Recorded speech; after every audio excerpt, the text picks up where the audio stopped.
Welcome back to Nebraskabilities. I am your host, Andy, joined by my co-hosts, Zach and Nate, here to wrap up the 2023 football season of year one under Coach Matt Rule. And a lot of up and downs throughout the entire season. Definitely started with a little bit of a down slope that we somewhat knew, somewhat kind of didn't know. Season kind of trended up and then slowly kind of trended back down, and a season that can just, you can throw out any adjective you want to describe about what happened during that football season, whether, the big storyline, the injuries and the quarterback situation, down to turnovers, down to, the stellar defensive play, all of that just kind of culminates what this past season was for year one under Coach Matt Rule. And I think they exceeded a lot of expectations in many areas, and could have done better in some other areas at the same time. But I think overall, at least for my opinion, I thought, given Matt Rule's track record, where he has year one at other schools, with 1-2 win seasons. I mean, yeah, looking at a 5-win season, definitely better than what most people expected. But even I think just from what most people were even predicting outside of, his other track record, I think, getting to 5 wins was, definitely could have been more. You can make the argument in a lot of cases that it could have been more, given what had happened with the QB situation, turnovers, losing those close games from dumb mistakes, all of that. But at the end of the day, Nebraska finishes 5-7 again, misses out on another bowl trip, and it's obviously disappointing that Nebraska was so close, probably should have been there, could have been going to a bowl, could be talking about a bowl right now. But at the same time, I think it was a very positive year one for Coach Rule, and especially what we'll get into later with what has happened even the past couple of weeks since the season ended in terms of just off-season changes and recruits and everything that has happened. But I think if he's probably mentioned this too. I mean, 5 wins, given what has happened with the program the past 6+ years, I think far exceeded any of the expectations I had under year one for what he was coming into, what we were changing, what we were going to do, and all of that. And I think a lot of that has to do with, a lot of our expectations changed throughout the season just based on how well the defense played. And I think that got a lot of hope and optimism back into the fan base, and just how we expected the season to go. Given that, we had that undefeated October that, you look at the stats, numbers, all of that just hasn't happened in a while for Nebraska. And then you're like, oh man, you got to go into November winning one game and then you're bowl eligible. And Nebraska does none, wins none of them, goes 0-4 in November.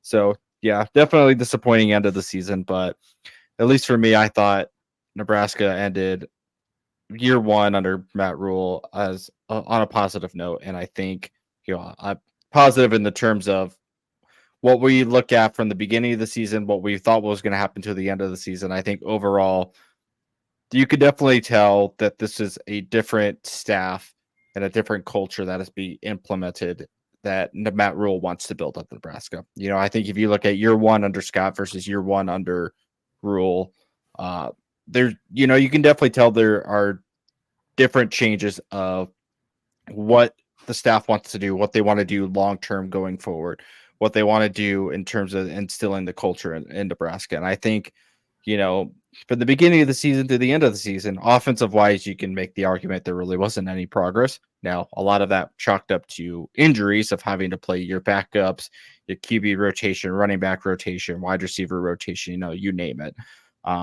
But definitely defense improved from start to finish. And I think that is what all you need for, the Big Ten. Now that, next year we're talking about adding 4 new teams to the Big Ten next year. No divisions. You got a 12-team playoff next year that we can all, we'll get into much, much more into the future. But overall, yeah, I thought Nebraska did you know, yeah, we'll keep going back to those close loss games.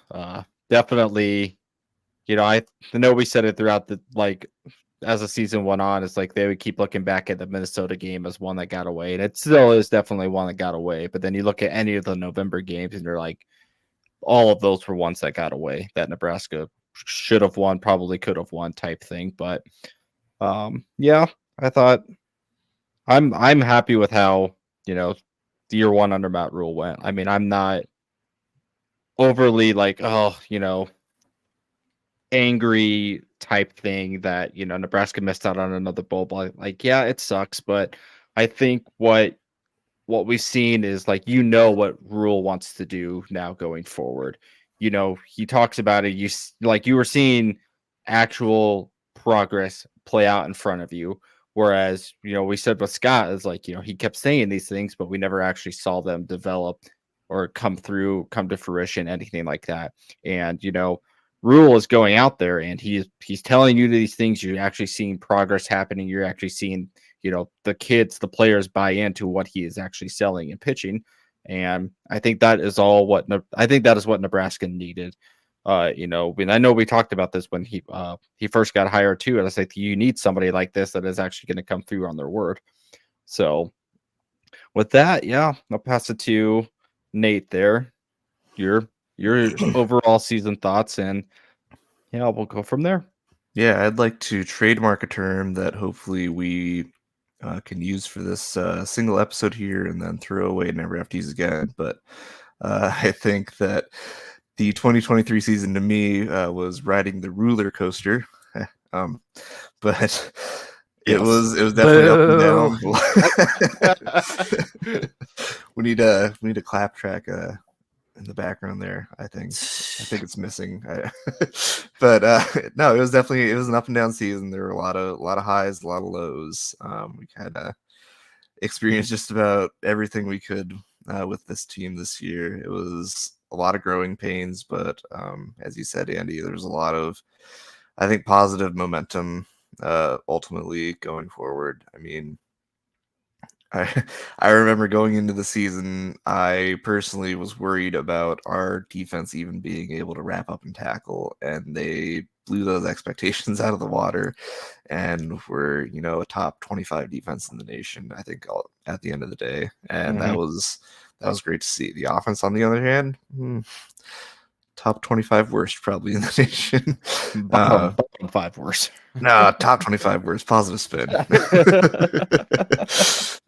But it was definitely kind of tail of the tape there. The defense showed up when we needed them to, for the most part, and the offense had its struggles. But I will say, while the product itself didn't necessarily look like it was getting better, you could tell there was positive progress, positive momentum on the offensive side of the ball. Like, I mean, we we had injuries galore on the offensive side of the ball, and we were still managing to put up points with our third, fourth, fifth string guys that are freshmen that we weren't exactly counting on even seeing this season, and they played meaningful snaps and got some of the repetition in. So it may not have looked the greatest uh, all the time or much of the time, but those reps, I think, are going to pay dividends going forward in the future for the next few years.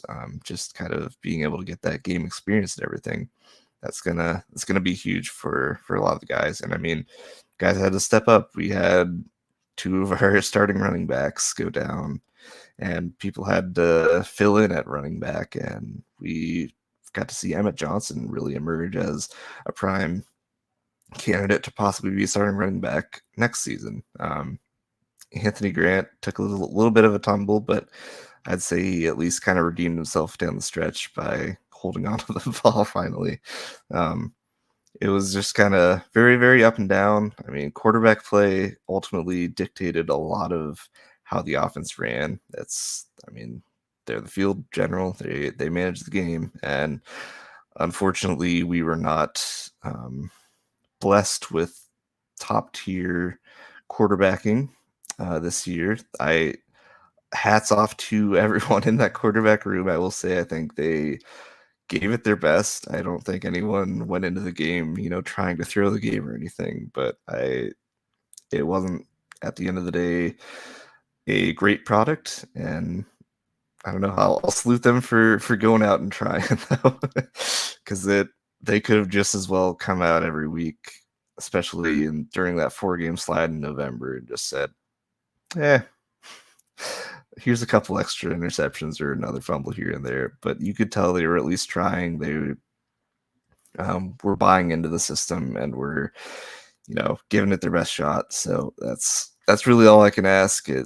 Obviously I wanted it to be better.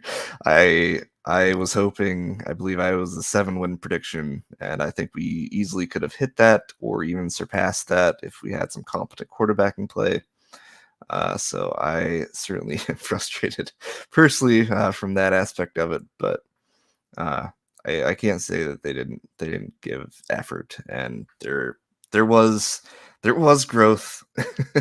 It was painful. It wasn't monumental growth, but there was growth. We saw, I mean, Heinrich, not the greatest quarterback, we know that, but he managed games and he won us games.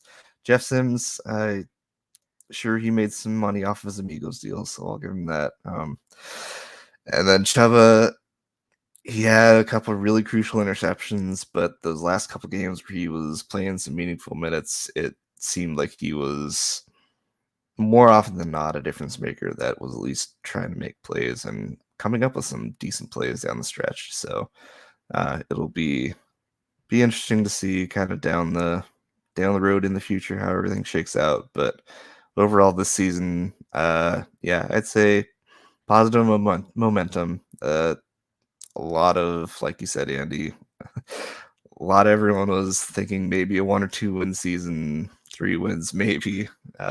But I'd say 5 wins kind of exceeded expectations there. Again, would have been real nice to pull out one of those last 4 games and hit a bowl game, but is what it is. That's why we play the game. That's why we watch, is the thrill of the game. So for better or worse, that's why we're here. So I think, and we'll touch on the new developments, recruiting, and all that jazz later here. But what I did forget to oblige is, you bring up the schedule, and I think a lot of that went with the expectations of like the 1, 2, 3 win season. Is we all we all truly did not realize how bad the Big Ten West was going to be this year. And I, for one, being the true sicko that we are of college football, that I will miss that beautiful division. I hope some way in the future they somehow find a way to bring some sort of version of it back when Nebraska and the Big Ten expands to the 18 teams. But yeah, it sucks knowing that, like, 2, 3 more of those wins probably would have won you the Big Ten West. Now, granted, your reward is going to play Michigan, but on its last dying leg, it's like Nebraska had an absolute shot. We were talking in November, like, you have a realistic shot to win the Big Ten West, which is just something we haven't had to talk about in years, type thing. So sad to see that go. I'm gonna miss how bad the Big Ten West was. It's not saying that, like, the Big Ten still won't have games like that, because we will, but it's not gonna be as much fun anymore. Saying like, oh, it's like, the bottom half of the Big Ten or something like that. It doesn't have the same ring to it anymore. We do game Big Ten After Dark, so I'll be interested, to see how that fares out. Is it going to give us the same magic as Pac-12 After Dark or not? But yeah, I think that's like that's more the disappointment too. Is like, as the season played out, you're like, yeah, the Big Ten West is not this like good at all this year, and realistically, every team had a shot to win it, kind of halfway through the season, but. Yeah, it just sucks that Nebraska couldn't pull out a couple more of those wins. You'd probably be talking about, maybe winning the West for sure at that point. But yeah, that's the point I wanted to make. I'm gonna miss it. Yeah, and I think that's a good point too. Is, I mean, yeah, to your point, the Big Ten West was not what one would call decent at football, but We still had a chance to win it, and yeah, like you said, the reward is going to play Michigan, and that probably isn't going to be too fun. But we haven't been in contention for conference championships in a while, and as we've said all season, we don't really apologize for wins, and that would have been a really big win, I think, especially in the first year.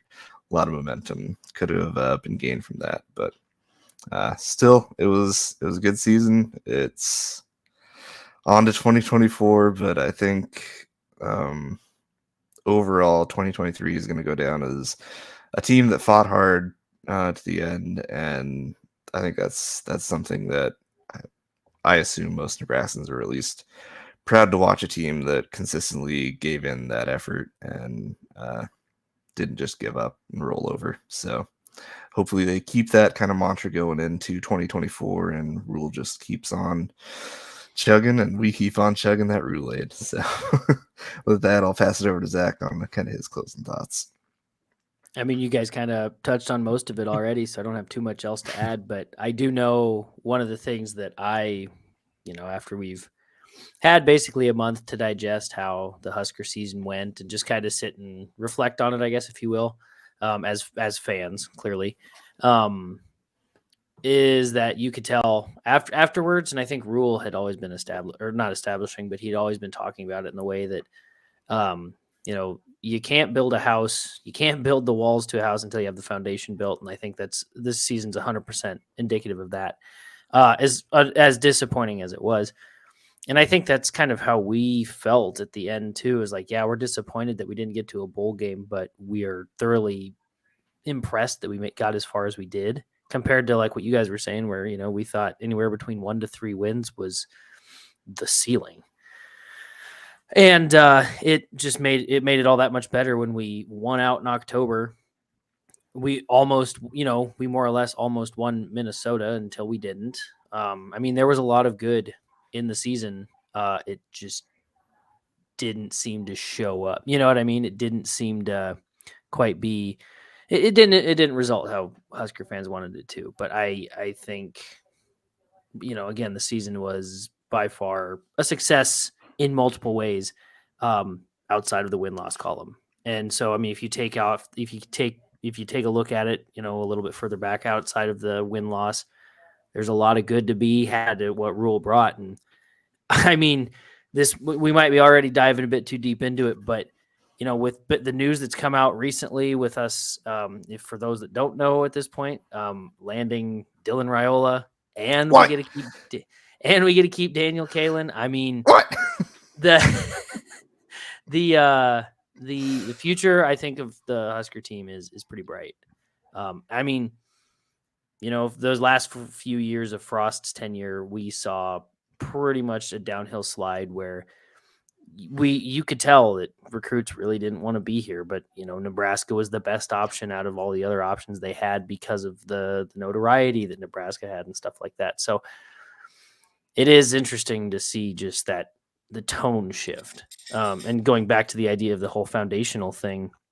It's interesting to me that in 1 year, again, the wins and losses may not have totally been there, but everything else seems to be setting up for more Nebraska success. That could just mean maybe a 7-5 season next year.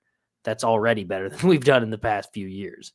That'd be a bowl game. And I guess this might be reaching a little for farther ahead, which we can get to later too. But I would think that might be the goal for sure. The goal next year, not to say that Rule would be fired if we don't get a bowl game, but I feel like that has to be the limit, like the line that we have to meet is, you were able to go out and get the number 1 QB in the country to come to Nebraska. Still shocking. We're gonna talk about this in its own section, and I'm still not totally sure how that happened, but yeah. I mean, without belaboring the point 400 times over again, just a very foundational year under a new coach. I think what made it also disappointing is the fact a lot of us with like Northwestern, we thought Northwestern was going to be pretty bad just because of all the turmoil there, and they ended up figuring it out. MSU, I don't necessarily think they did great, but they still played really well. that's not to say that the Huskers didn't play well or that they didn't. Well, they didn't all the time, but it's not to say that they didn't play hard. But they just, it was only disappointing because a lot of other teams in the Big Ten seemed to, even under a lot of duress, figure it out. And it's like, dang, why can't Nebraska get over the hump? But again, I think with how much goes into that, and with how far down we've been, I think 5-7 was, and being disappointed at the end, I think was about as best as we could have had. So, I don't know. I mean, what do we want to? I was gonna say, do we want to just open it up?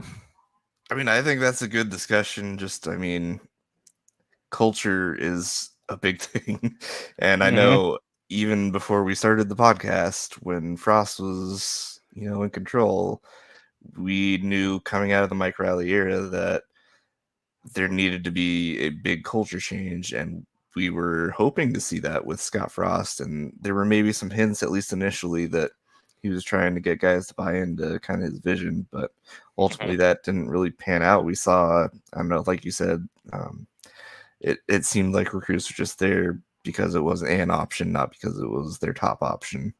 And I don't know the specifics of the why or how, but that's just kind of how the Scott Frost tenure ended. And seeing, I mean, landing the number one quarterback recruit in the nation is, I think, speaks volumes to not just his belief in the program, but everyone else's belief in the program. And it's inspiring to see, I guess, that I don't know, we're not the only ones that are seeing positive momentum with the program and with Matt Rule's vision for how he sees things going over the next few years. And just, I don't know, noticing that everyone is actually kind of buying into it now, whether that ends up in, a national championship down the line or something, I don't know, but we're hopefully at least on that path towards national relevancy, dare I say. And I think that for a lot of, I don't know, again, won't speak for all Nebraska fans, but I feel like a lot of Nebraska fans, that's kind of at least where we want to be, just at least in the conversation. I mean, obviously we want to be number one winning national championships, but we want to just be back within it and be a respectable program again. And it seems like that's really the direction Rule's going. And I don't know, I'm bought into it. If I were a player coming into, the Nebraska football program as a new recruit, seeing like, yeah, they had a 5-7 season, but they could they could have gone above and beyond, but B, like, the guys that are there are sticking around and believe that they can really reach kind of some of those new heights. Is, I don't know, that speaks dividends to me. I would agree. It's I mean, definitely, with everything that has happened the past couple of weeks, I mean, you had the roller coaster of, Nebraska's going to go get one of these transfer portal quarterbacks, whether it be Will Howard, Cam Ward, McCord was obviously the fire that was happening a lot. McCord came here on that Monday, and then all of a sudden the Raiola news drops, and it's like, he's been committed to Georgia since May. Like, where did all this come from? Type thing. And, as we know now, pen to paper today that, he's coming here. And I think it's, evident now that I think the news happened a couple hours ago, as the time of recording, at least, that, Chubba's is going to put his name in the portal.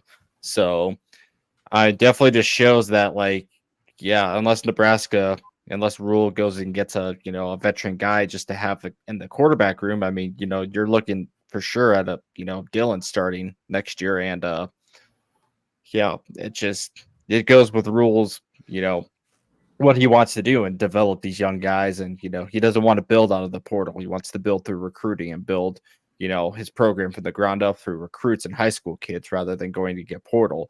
And he looks at the portal as, as needed holes to fill rather than, you build your whole team out of the portal type thing. So, I think right now, I think they're definitely top 25. This 2024 class is top 25 nationally. I think they were like 21st or 20th rank wise, 6th in the Big Ten in terms of conference. So definitely a good first full class for Rule to go out and start that and get the future of the program building. But yeah, I mean, definitely that news came out of nowhere. I don't think any of us had even thought about Dylan after he committed back in May. That I don't think any of us thought this would happen. Definitely was the farthest thing from my mind of having any contention of you being in talks to get him back to Nebraska type thing. So I don't know how Rule did it, but yeah, it's yeah, I good for him, good for us, good for the program, good for everybody else. I do think calling what you just described, that whole thing as a roller coaster, might also be too friendly, because that wasn't just a roller coaster. That was a roller coaster in the middle of a hurricane while like a freaking earthquake is going off.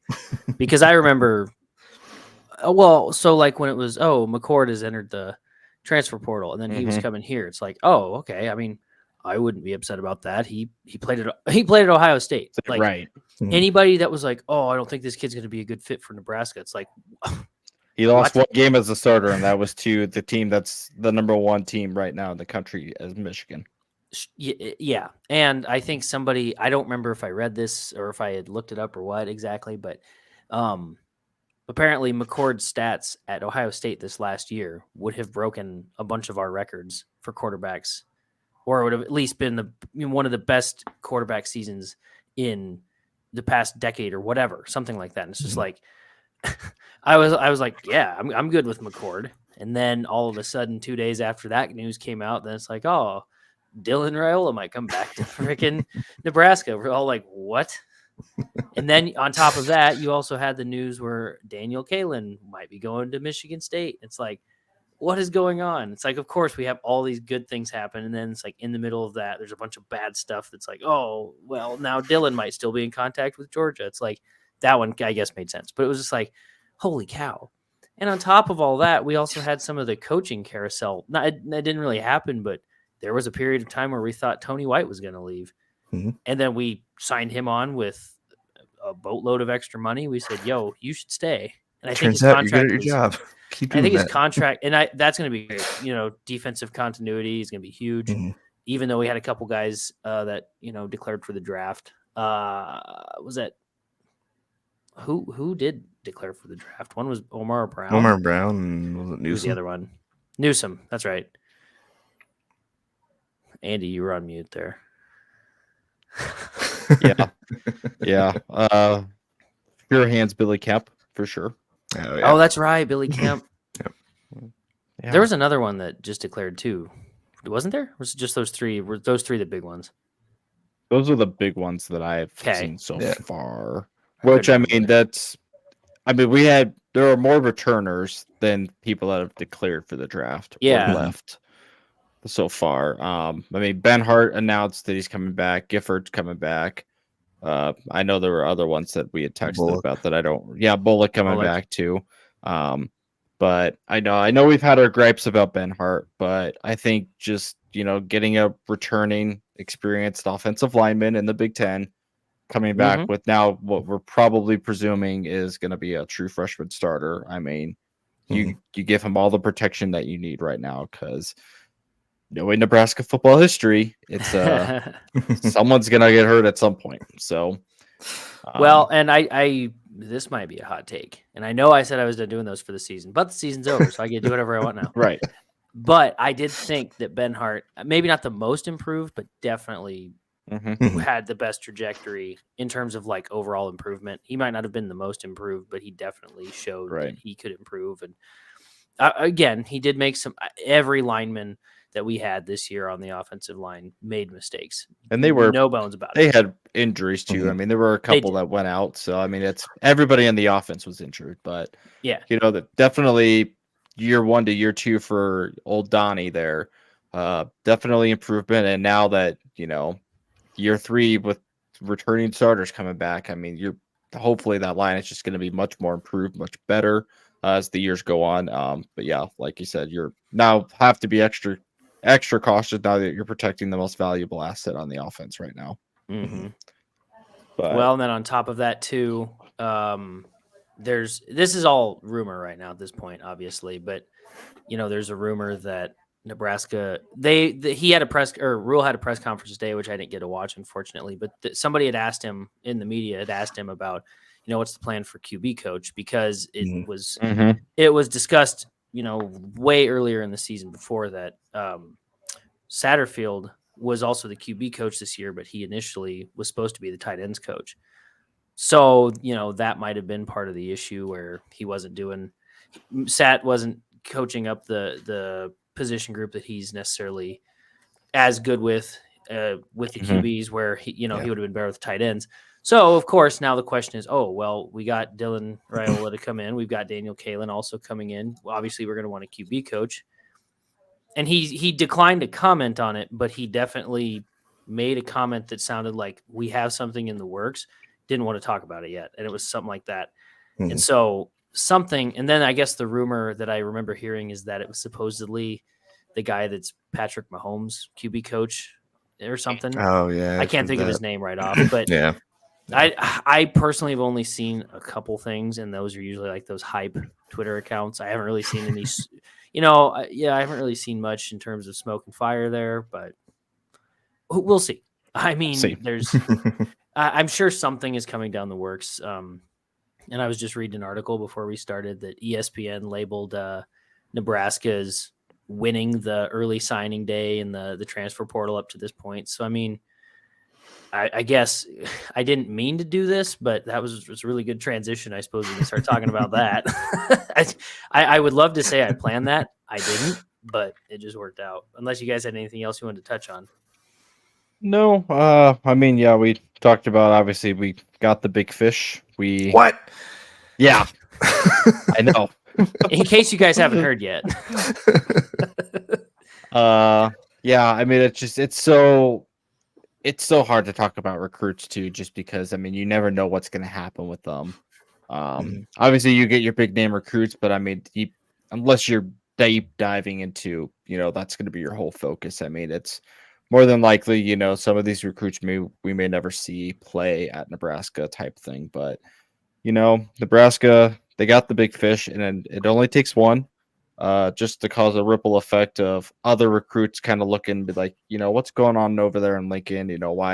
How did the number one quarterback in the nation at this class, why did they commit to Nebraska? Like, and they get curious, and then they start to check in just to see, what's happening, just because it only takes one. So I think that's, it might be a little late in the recruiting process. Obviously Dylan only flipped a week ago, but that's just going forward. That's just, it's huge. It only takes one person just to kind of create that ripple effect for other younger recruits, just seeing what's up at Nebraska. And, Rule's a great salesman, if nothing else.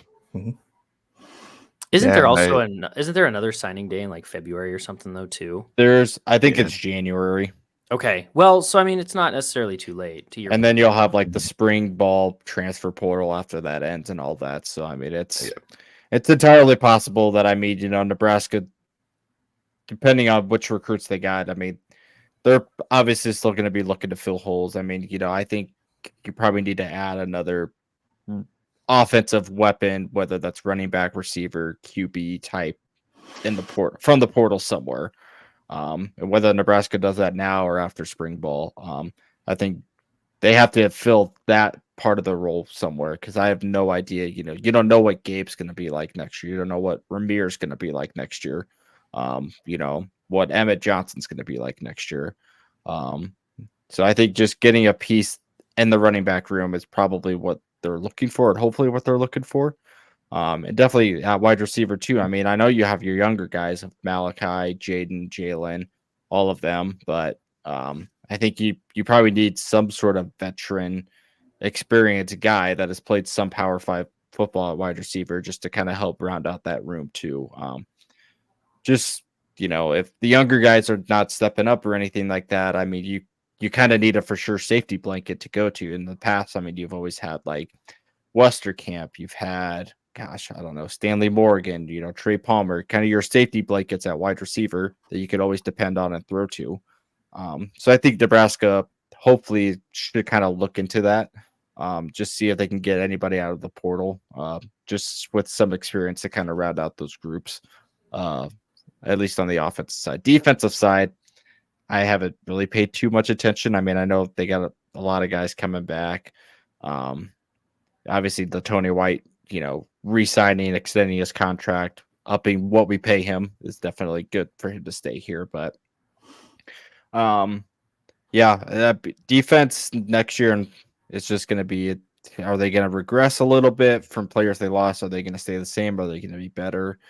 It's tough to tell right now, but I really haven't paid attention of what they've done on the defensive side in terms of portal or anything like that. So with that, if we have anything else to add, or if we want to go on to our next topic. I was just going to say quick. I mean, it goes back kind of to what Zach said, where this year felt like we were building a foundation, and it feels like we have a lot of good pieces in place. Like, I mean, our offensive, defensive line, a lot of them returning, a lot of just kind of core components to this team are going to be there for this upcoming season. And so it's going to come down to these new recruits and how we develop them ultimately. Like, top 20 recruiting class in the nation is great, but at the end of the day, it's a number, and it boils down to how you develop them in the off season, how you get them ready for next year,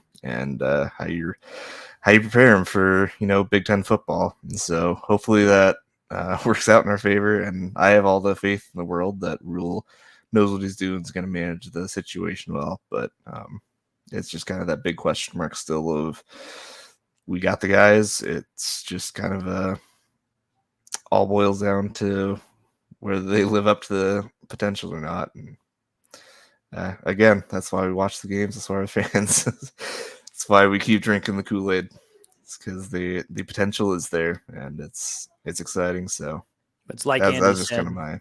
It's like Andy said. Matt Rule's a great salesman, and as long as he's selling Rule-Aid, I'm chugging every day, especially as of late.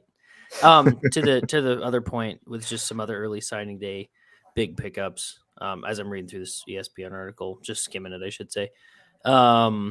We brought in 2 offensive line recruits that were in the top 300 on ESPN's list, in Grant Bricks and Preston Taumua. I don't know if I got that right. And then we also, how did we forget? I mean, I know Dylan and Daniel Kalen, Dylan Raiola, Carter Nelson. Kalen. Yeah, how did we forget about Carter Nelson? Every position that he can play type guy. That's hasn't played a snap of 11-man football yet. It's going to be a beautiful thing. Yeah, so, that's a little bit different than what he has been playing, but he did everything. It is, but when you have Nick Saban come in to watch 8-man football and see this guy, I think call me crazy, Nick Saban might know what's going on. Yeah, he's so if you're very curious, you can go look up Carter Nelson's film on the interwebs, and dude can do just about anything on the football field that you tell him to do. 8-man football was the shiznit in the day. So they had to do everything. What I grew up Let me learn you something about 6-man football. That's where the real players are made. I was gonna say I grew up on 8-man football. You small town folk. Easy now, Andy. Come live in the big city.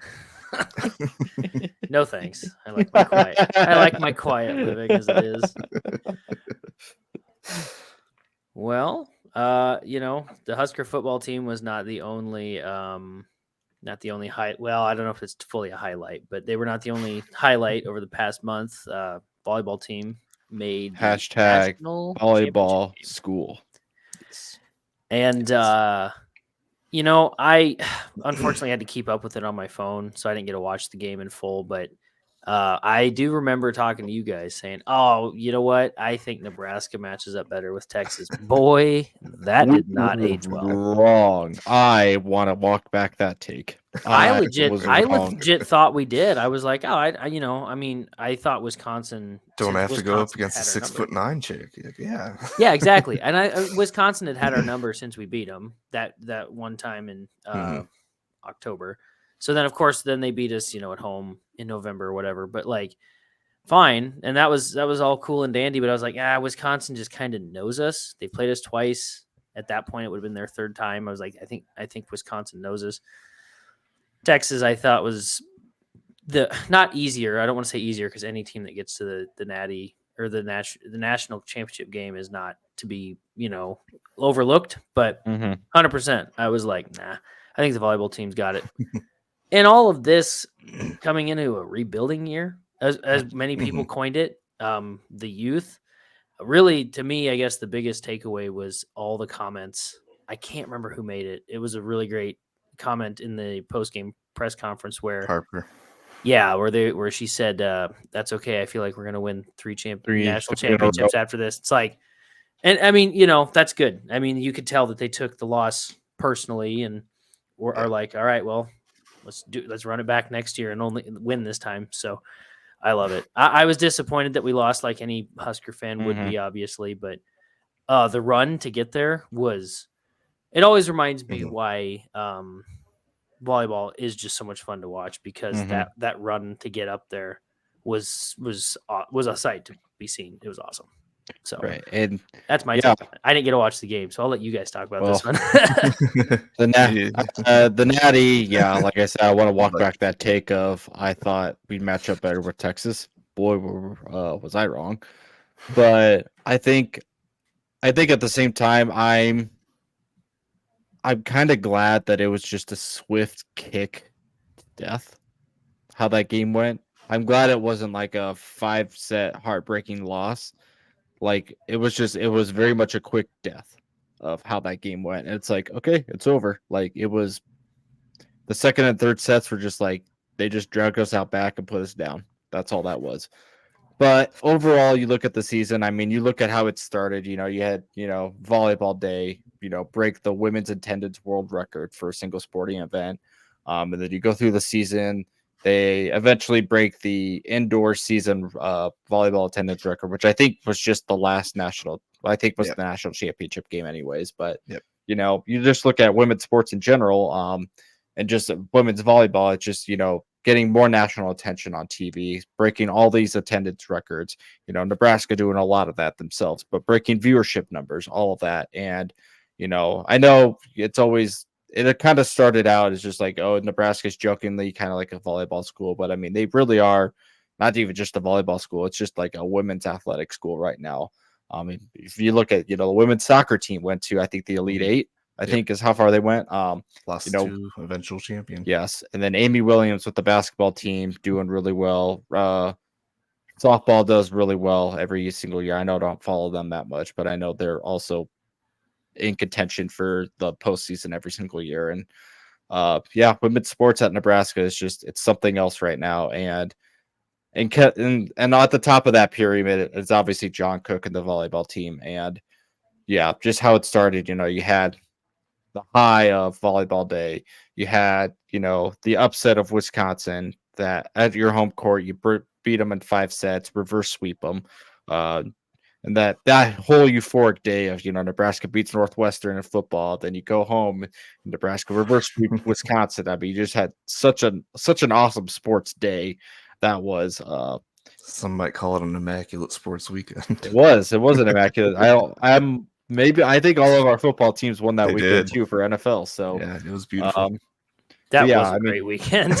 Yeah, that was top tier weekend for sure.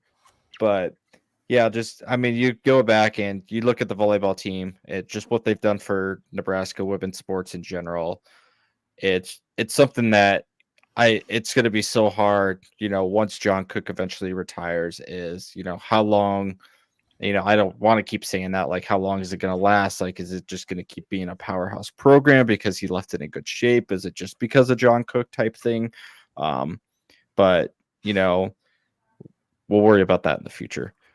Going forward, I mean, you look at the team right now. They're all, as far as I know, they're all going to be returning.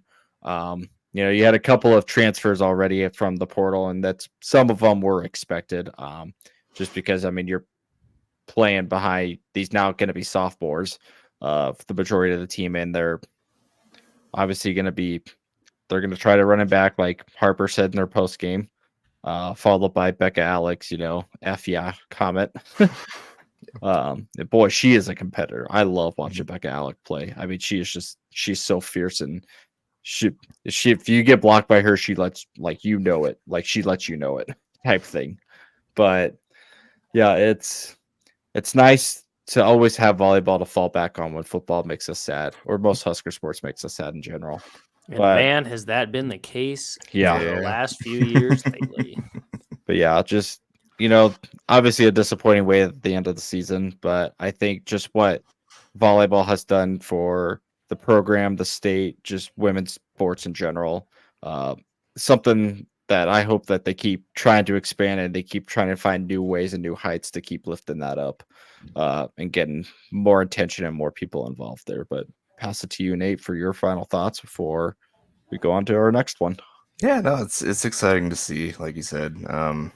It's, and I'm not going to take, as a guy, I'm not going to take any credit or accomplishment on this, but like it's just cool to be proud of any sports team, but especially kind of these women's sports teams at Nebraska. They really seem like they're at the forefront of kind of pushing things forward for not just Nebraska athletics, but women's sports in general. And I think that's really great to see, and it's cool to even be loosely associated with it. So, and volleyball, yeah, it ended on a sour note.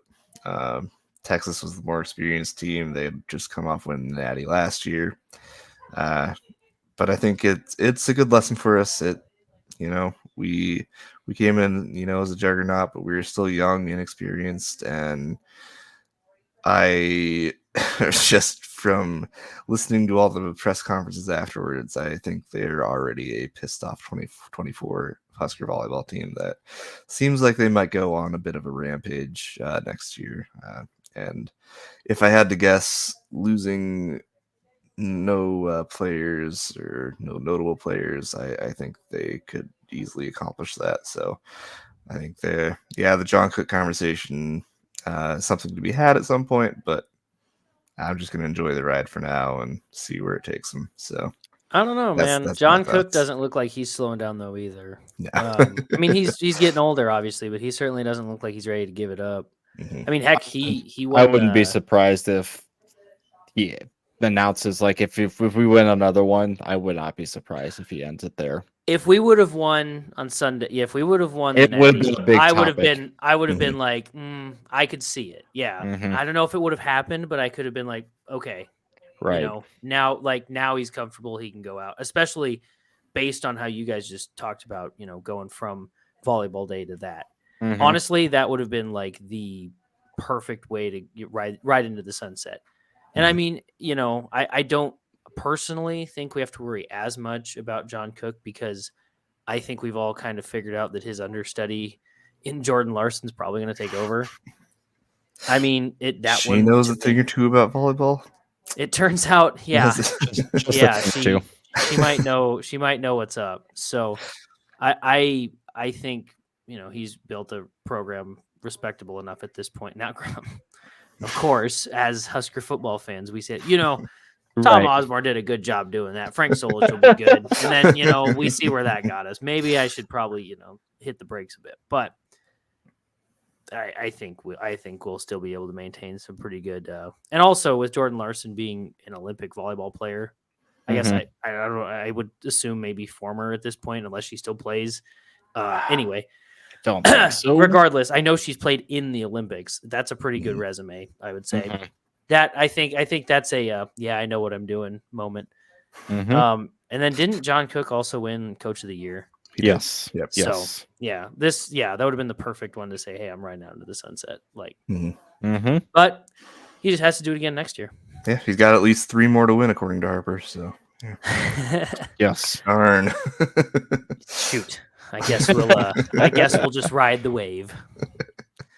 So yeah, on to basketball, which is definitely going to be more your guys' forte because I have not watched any of it this year. I've kept up with it, on stats via ESPN, but I haven't watched Well, we can update you that they just won.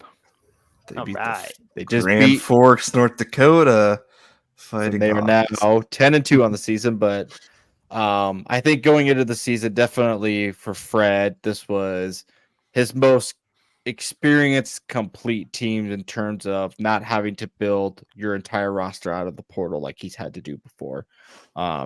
Casey coming back definitely was a big topic over the offseason, and saying that he's coming back was definitely a huge addition to the team. But so far through the season, I think your biggest contributor right now, I think, is Rick Mask.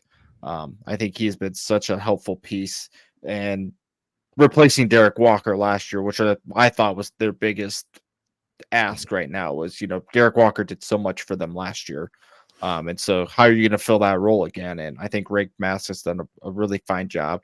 Now, the news came out today. He just had a minor knee surgery, so he's going to be out until early July. So hopefully he just misses a couple of games here.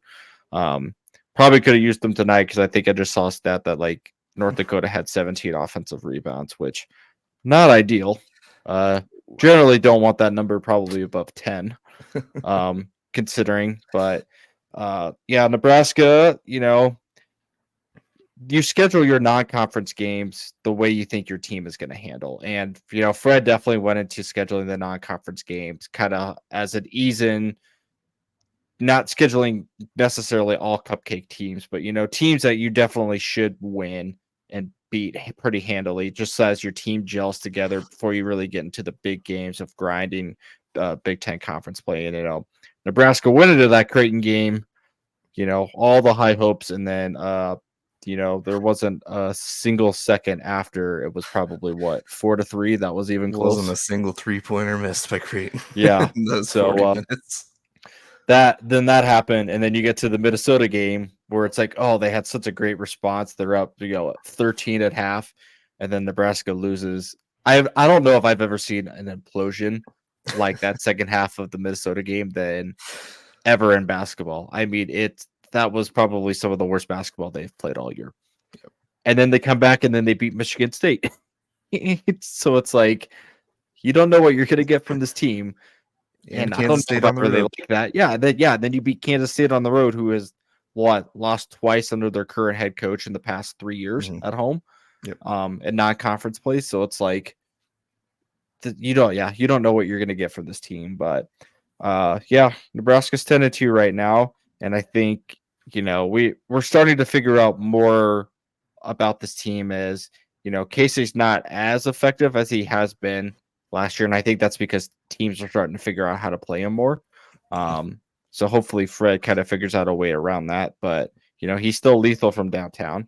Jamarcus Lawrence has definitely stepped up and play. But yeah, I think, right. So far, I mean, Nebraska's 10-2.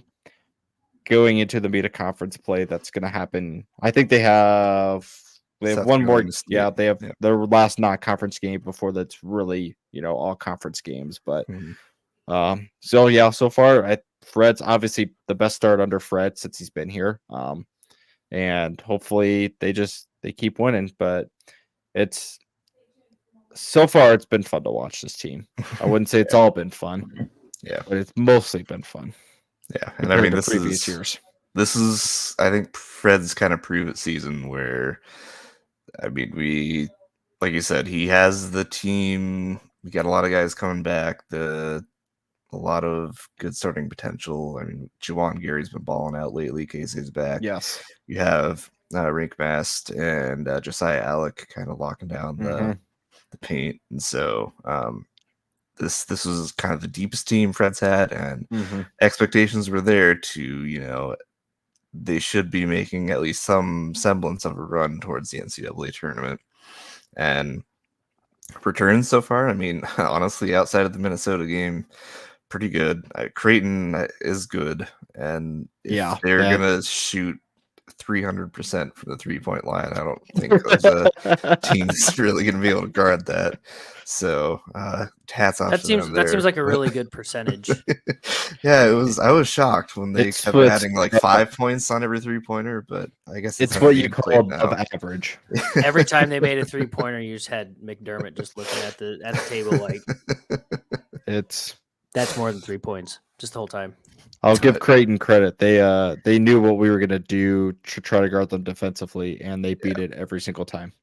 And I'm sure Fred tried to change it up, but it didn't matter because they kept hitting everything. They hit their stride and they didn't look back in that game. And again, kudos to them. They're a solid team. I think they've only lost twice now. A couple of baffling losses, but I think they have had didn't shoot well in those baffling games. losses. So I mean, live and die by the 3, I suppose. But And when they're on, they're on. And I think both of those legal. games they scored maybe 40-ish points. So yeah, I Yeah. mean it's definitely when they don't hit their shots.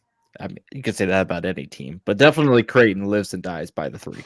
Yeah, but I mean, back in Nebraska, like you said, they're 10-2. Like I said, the Minnesota game is kind of the one anomaly. Hopefully, we don't see any more of that throughout the season. But I mean, overall, it's a fairly complete team. I mean, it's not just one person that's leading the scoring. It's a pretty well-rounded team, and we're at 10 wins. And I mean, typically you're looking at 17 to 20 gets you pretty well locked into NCAA tournament range, and I mean halfway there before Christmas is, I'd say, a pretty big step. I mean, now you obviously have to keep playing the season at a high level and continue to grind out some wins, especially not a given in the Big Ten. But I mean, they set themselves up for success at least this far in the season, and like I said, for the most part, they're a fun team to watch, and hopefully they can keep them success rolling, and we can hit 2024, the ground running in men's sports as well. We hope so. You guys have watched more of the games than I have. I'm just curious. Does it seem like the team's able to like hit a stride? Because like for me, I know basketball can very much be a game where you can play your best ball, and if you're playing against the opponent, like you guys said with Creighton, if they're hitting all the threes and everything, sometimes you can play your best game ever and still lose just because the other team is shooting lights out. And sometimes there is no answer to that. It's just that's what it is. Does it seem at least like Nebraska is able to not necessarily do that, but are they able to at least get into a groove early and try to find, if they're not playing that great, they're able to at least course correct somewhere within the game? Well, they did against Minnesota. I was gonna say, or is it if they start losing, they're just kind of It's tough to tell because Creighton was, I mean, they just hit us in the mouth from this get go, and we never recovered. And I mean, we don't have that. Luckily, we don't have that big of a sample size on losses. Right. So it's the other thing is I kind of asked that question in an unfair circumstance, but I didn't know if we had many big games that we like played behind from that we came back and won. I mean, that's like that, so I guess tonight North Dakota, they were down 8 or 10 points at some point in the first half tonight, and they just won by 9. So, I mean, if we topped up, I just watched the game, but I mean, yeah, I think they do. They tend to either start hot or start slow, and then they just go through their slumps. I mean, that Minnesota game is a prime example. I mean, they came out hot, and then they scored 12, 13 points in the second half, which, like Kansas State, not going to win you very many games.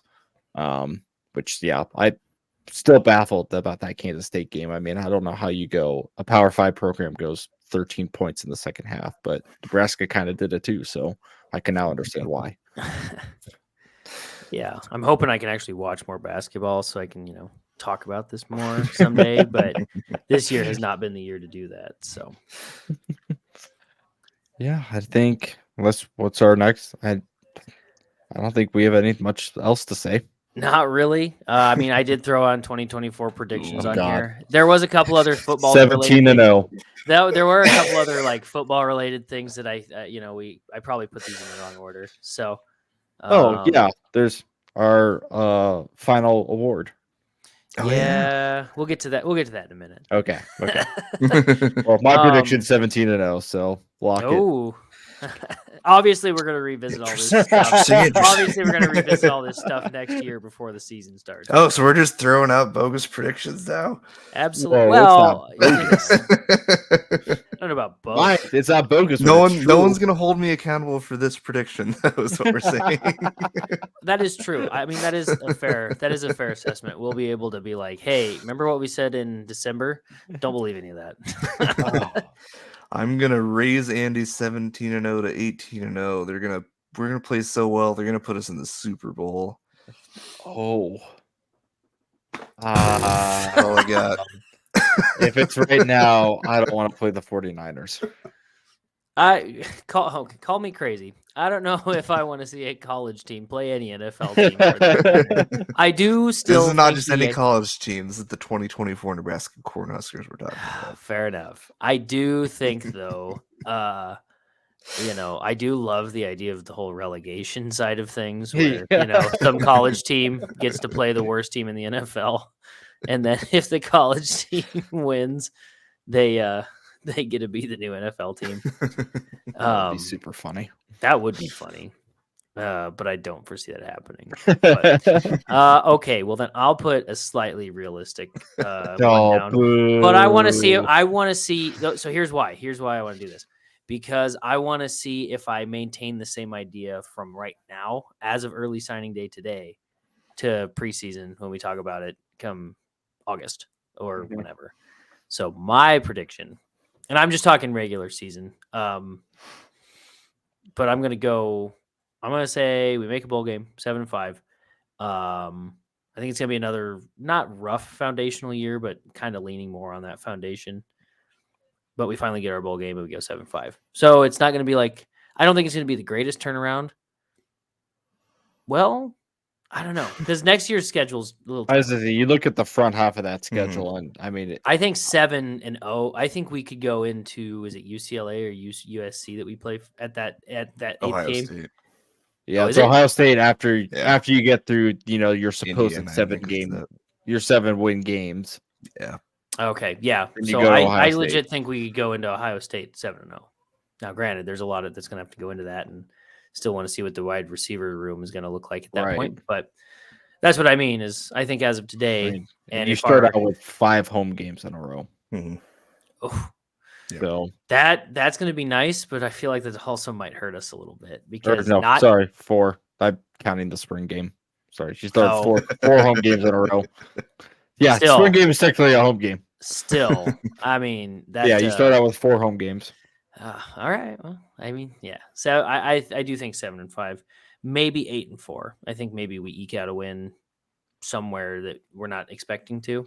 I mean, I have no idea what Iowa's going to look like next year. Yeah, I do think if we're going to be lame and do actual prediction. I can't beat a prediction of 17-0 or 18-0 in the Super Bowl. What'd you want me to do? I can't beat that. Canadian Football League. Nebraska goes up and just completely demolishes the CFL. We're gonna own the continent. But no, I would say if I had a more realistic, my first thought would say 8-4. And when I say more realistic, I don't know how realistic it actually be, but I think we would. I could see us rattling off 7-0, and then kind of like the Mike Riley back half is going to struggle. I think we pull out a win against UCLA, and that gets us to 8-4. That's my prediction for right now. So I'll sit with that, and we'll I feel like see. we should probably write these down. Maybe one day. Yeah, I'll probably go 7-5. Just until we get more information closer to the season, that's what I'm kind of sitting at. And I'm sure my rule aid will optimistically be going up as we get closer to the season, but that's all I'll go with right now. All right, Nate, you said 8-4. Yeah. All right, I'll stay at 7-5. What did you say, Andy? Same thing. 7-5. Yeah. Cool. 2024. Way too early predictions. Hey, it's an improvement. It is an improvement on the air. I'll take that. Yep. Mm-hmm. All right. Well, as Andy so famously said, we have one last award. Well, for this year to hand out, and I'm going to let you guys go first. This is overall the whole season. I know we talked about it, but for people that are people that are listening, obviously people that are listening, we're not Real part of tough the choice here. pre-conversation. Yeah. If I want to give they're both real answers. The first one is kind of I want to fire the injury bug into the sun. Yeah. That killed a lot of the season, but I would say Jeff Sims. He lost us that Minnesota game. I don't know much about Colorado, but then the times that he got put in later during the season, he just never ever went right with him. So that's who I would say. Yeah, I genuinely wish him the best, and I hope he. Mhm. It must have just been a confidence or just the being on that stage, something wasn't clicking. Just had some on the field issues that couldn't quite remedy, and I hopefully wherever he does end up, he gets something figured out. We'll be cheering for him to have a positive outcome, unless it's like a Colorado.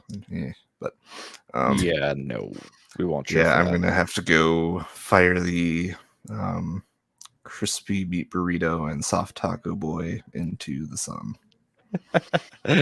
I concur, and like you guys said, I hope Jeff Sims succeeds in the future. But unfortunately, we gave him plenty of chances. I mean, he's officially in the portal, so he's going to wind up probably somewhere. Well, maybe I guess.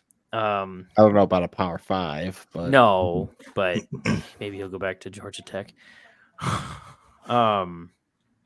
Anyway, yeah, I agree. Jeff Sims, I think the worst part is realistically is if we didn't put all our eggs into him for the basket at the start of the year, which I don't want to say that that's what we did because we clearly didn't put him back in even when he was fully healed. So obviously, we didn't put all the eggs in that basket, but yeah, I do think he will take the firing. So he'll have to hop in that rocket. So maybe it's not firing him into the sun. permanent award.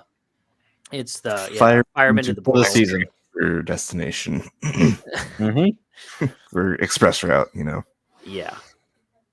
All right. Well, then we have the final bit of trivia, which we're not doing a trivia question because we're ending the season. But we will announce that the trivia winner is Chris. I don't know if anybody saw that coming, but officially Chris won. So we'll get with you, Chris, and we'll figure out what your prize is. We'll get that figured out. So, and that, I mean, obviously volleyball's over, basketball's still ongoing, but that is the 2023 Husker season. Been another year of Nebraskabilities. Yes. We made it through 2 years and we still have people that listen to us. That's kind of wild. We appreciate all of you. Absolutely. Yes.